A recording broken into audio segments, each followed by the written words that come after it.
صلوا علیہ وآلہ۔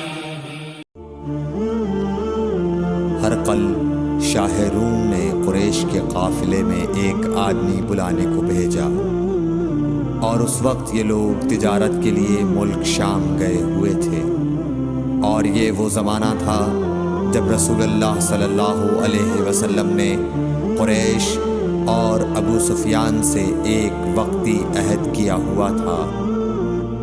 جب ابو سفیان اور دوسرے لوگ ہرقل کے پاس ایلیا پہنچے جہاں ہرقل نے دربار طلب کیا تھا، اس کے گرد روم کے بڑے بڑے لوگ، علماء، وزراء و امراء بیٹھے ہوئے تھے۔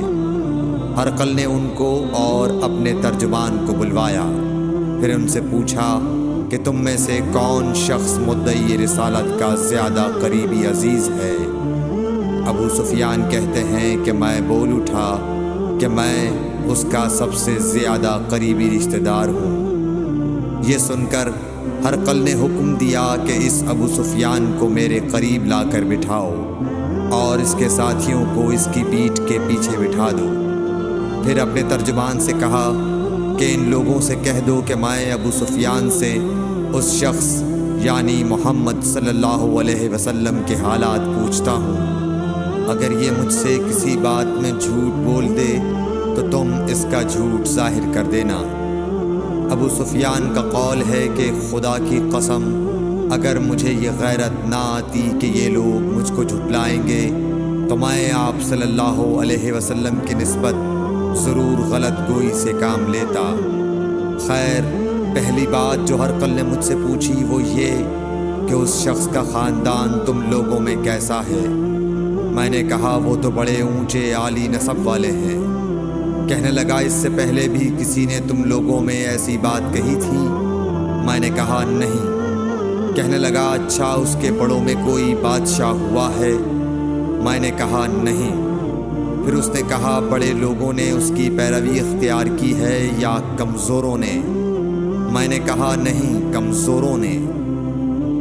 پھر کہنے لگا اس کے تابعدار روز بڑھتے جاتے ہیں یا کوئی ساتھی پھر بھی جاتا ہے؟ میں نے کہا نہیں۔ کہنے لگا کیا اپنے اس دعویٰ نبوت سے پہلے کبھی کسی بھی موقع پر اس نے جھوٹ بولا ہے؟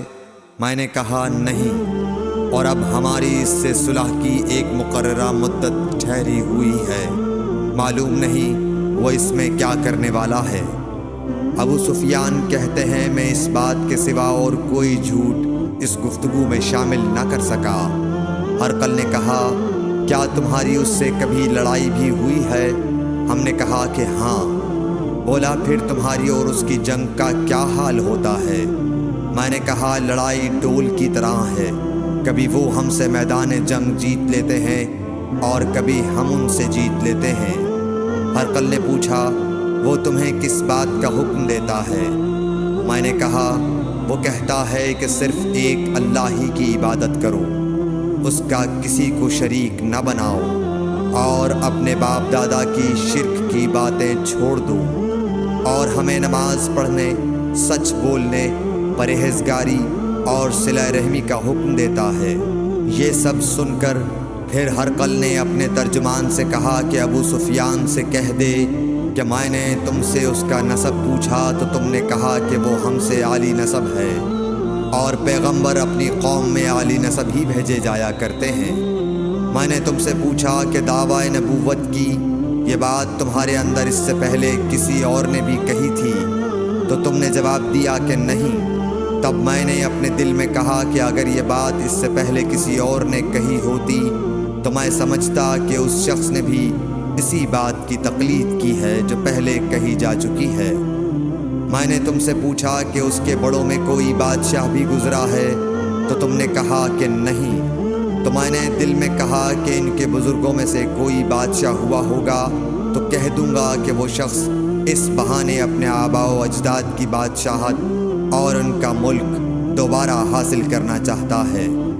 اور میں نے تم سے پوچھا کہ اس بات کے کہنے یعنی پیغمبری کا دعویٰ کرنے سے پہلے تم نے کبھی اس کو دروغ گوئی کا الزام لگایا ہے؟ تم نے کہا کہ نہیں۔ تو میں نے سمجھ لیا کہ جو شخص آدمیوں کے ساتھ دروغ گوئی سے بچے وہ اللہ کے بارے میں کیسے جھوٹی بات کہہ سکتا ہے۔ اور میں نے تم سے پوچھا کہ بڑے لوگ اس کے پیرو ہوتے ہیں یا کمزور آدمی؟ تم نے کہا کمزوروں نے اس کی اتباع کی ہے۔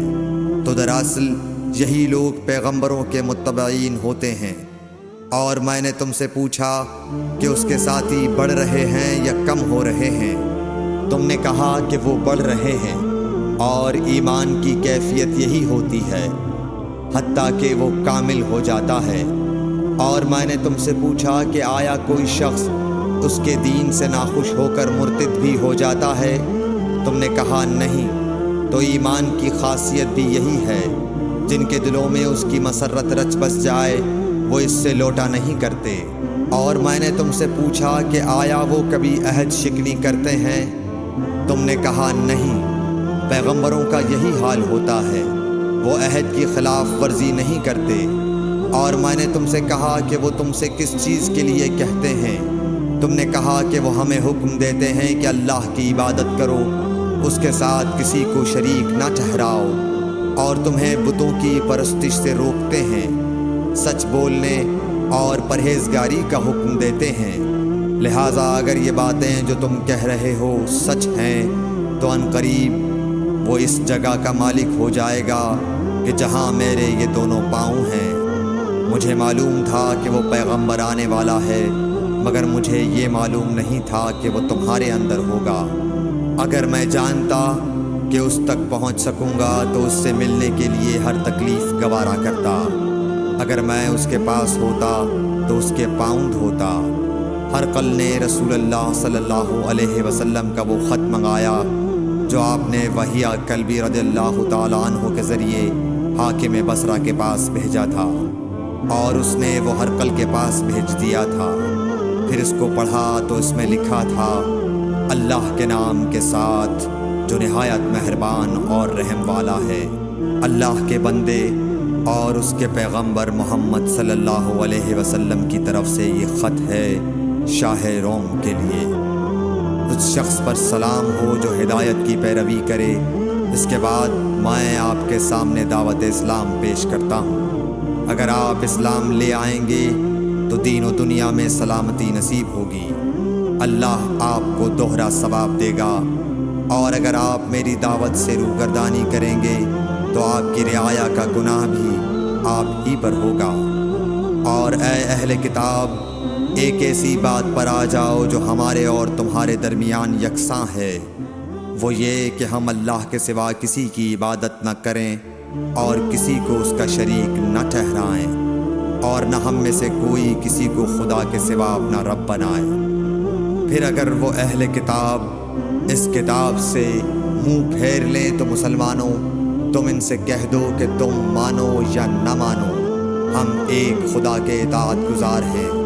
ابو سفیان کہتے ہیں، جب ہرقل نے جو کچھ کہنا تھا کہہ دیا اور خط پڑھ کر فارغ ہوا تو اس کے ارد گرد بہت شور و غوغا ہوا، بہت سی آوازیں اٹھیں اور ہمیں باہر نکال دیا گیا۔ تب میں نے اپنے ساتھیوں سے کہا کہ ابو کبشہ کے بیٹے حضرت صلی اللہ علیہ وسلم کا معاملہ تو بہت بڑھ گیا۔ دیکھو تو اس سے بنی اصفر روم کا بادشاہ بھی ڈرتا ہے۔ مجھے اس وقت سے اس بات کا یقین ہو گیا کہ حضور صلی اللہ علیہ وسلم عنقریب غالب ہو کر رہیں گے، حتیٰ کہ اللہ نے مجھے مسلمان کر دیا۔ راوی کا بیان ہے کہ ابن ناطور ایلیا کا حاکم ہرقل کا مصاحب اور شام کے نصارہ کا لاٹ پادری بیان کرتا تھا کہ ہرقل جب ایلیا آیا ایک دن صبح کو پریشان اٹھا تو اس کے درباریوں نے دریافت کیا کہ آج ہم آپ کی حالت بدلی ہوئی پاتے ہیں، کیا وجہ ہے؟ ابن ناطور کا بیان ہے کہ ہرقل نجومی تھا، علم نجوم میں وہ پوری مہارت رکھتا تھا۔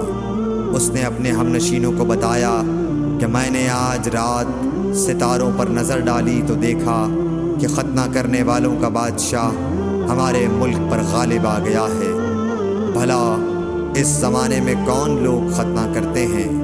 انہوں نے کہا کہ یہود کے سوا کوئی ختنہ نہیں کرتا، سو ان کی وجہ سے پریشان نہ ہوں۔ سلطنت کے تمام شہروں میں یہ حکم لکھ بھیجیے کہ وہاں جتنے یہودی ہوں سب قتل کر دیے جائیں۔ وہ لوگ انہی باتوں میں مشغول تھے کہ ہرقل کے پاس ایک آدمی لایا گیا جسے شاہ غسان نے بھیجا تھا۔ اس نے رسول اللہ صلی اللہ علیہ وسلم کے حالات بیان کیے۔ جب ہرقل نے سارے حالات سن لیے تو کہا کہ جا کر دیکھو وہ ختنہ کیے ہوئے ہے یا نہیں۔ انہوں نے اسے دیکھا تو بتلایا کہ وہ ختنہ کیا ہوا ہے۔ ہرقل نے جب اس شخص سے عرب کے بارے میں پوچھا تو اس نے بتلایا کہ وہ ختنہ کرتے ہیں۔ تب ہرقل نے کہا کہ یہی محمد صلی اللہ علیہ وسلم اس امت کے بادشاہ ہیں جو پیدا ہو چکے ہیں۔ پھر اس نے اپنے ایک دوست کو رومیہ خط لکھا اور وہ بھی علم نجوم میں ہرقل کی طرح ماہر تھا۔ پھر وہاں سے ہرقل حمص چلا گیا۔ ابھی حمص سے نکلا نہیں تھا کہ اس کے دوست کا خط اس کے جواب میں آ گیا۔ اس کی رائے بھی حضور صلی اللہ علیہ وسلم کے ظہور کے بارے میں ہرقل کے موافق تھی کہ محمد صلی اللہ علیہ وسلم واقعی پیغمبر ہیں۔ اس کے بعد ہرقل نے روم کے بڑے آدمیوں کو اپنے حمص کے محل میں طلب کیا اور اس کے حکم سے محل کے دروازے بند کر لیے گئے۔ پھر وہ اپنے خاص محل سے باہر آیا اور کہا، اے روم والو، کیا ہدایت اور کامیابی میں کچھ حصہ تمہارے لیے بھی ہے؟ اگر تم اپنی سلطنت کی بقا چاہتے ہو تو پھر اس نبی صلی اللہ علیہ وسلم کی بیعت کر لو اور مسلمان ہو جاؤ۔ یہ سننا تھا کہ پھر لوگ وحشی گدھوں کی طرح دروازوں کی طرف دوڑے، مگر انہیں بند پایا۔ آخر جب ہرقل نے اس بات سے ان کی یہ نفرت دیکھی اور ان کے ایمان لانے سے مایوس ہو گیا تو کہنے لگا کہ ان لوگوں کو میرے پاس لاؤ۔ جب وہ دوبارہ آئے تو اس نے کہا، میں نے جو بات کہی تھی اس سے تمہاری دینی پختگی کی آزمائش مقصود تھی، سو وہ میں نے دیکھ لی۔ تب یہ بات سن کر وہ سب کے سب اس کے سامنے سجدے میں گر پڑے اور اس سے خوش ہو گئے۔ بالآخر ہرقل کی آخری حالت یہی رہی۔ صحیح بخاری حدیث نمبر 7۔